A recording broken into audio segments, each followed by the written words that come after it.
Hello బిడ్డ, ఎట్లున్నావురా? ఆడ బగ్గ వరదలు వస్తున్నాయి అంట. బయటికి ఏడికి పోకు. ఆఫీస్కి పోతప్పుడు వస్తప్పుడు పైలం బిడ్డ. 4 వద్దులు బండి ఇంటికాడ పెట్టి బస్సుకు పో.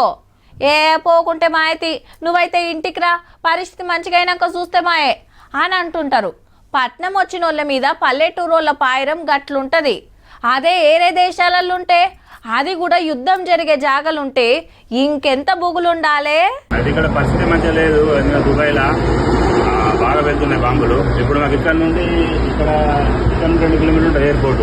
రాత్రి 2 గంటల నుంచి బాంబుల వర్షం కురుస్తుంది. మొత్తం ఇక్కడికి వెళ్ళి మా మీదికెళ్ళి పోతున్నాయి మొత్తం ఇక్కడ ఏరియాకి వెళ్ళి. దుబాయ్ కి బతకబోయినోళ్ళు మస్తు బుగులు పడతాన్రు ఎప్పుడేమైతుందో అని. ఇరానోళ్ళు రపా రపా బాంబులు వేస్తుంటే ఆగమాగముంది. మళ్ళా కువైట్, అబుదాబి, ఖతర్, బైరెయిన్ దేశాలల్లా మన తెలంగాణలో మస్తు మంది ఉంటారు. పనుల కోసం, చదువుల కోసం, బిజినెస్ల కోసం చూస్తానికి పోయినోళ్ళు, సినిమా షూటింగ్లకు పోయినోళ్ళు అటే చిక్కబడ్డరు. విమానాలు ఎగురుడే లేదా వాపస్ వస్తానికి. కొందరు డిపోలల్లనే జాగారం చేస్తుంటే ఇంకొందరు హోటళ్లకెళ్ళి బయటకు వస్తలేరు. ఆడున్న మన దేశం ఆఫీసర్లే అందరి మంచి షెడ్డలు అరుచుకుంటున్నట.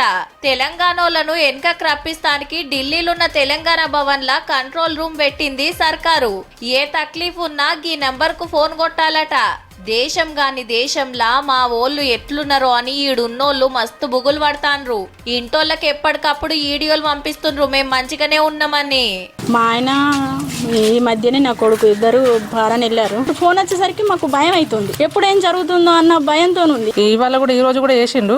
ఇవాళ బిల్డింగ్ పక్కనే బాంబు వేలిందని వీడియో చూపించిండు.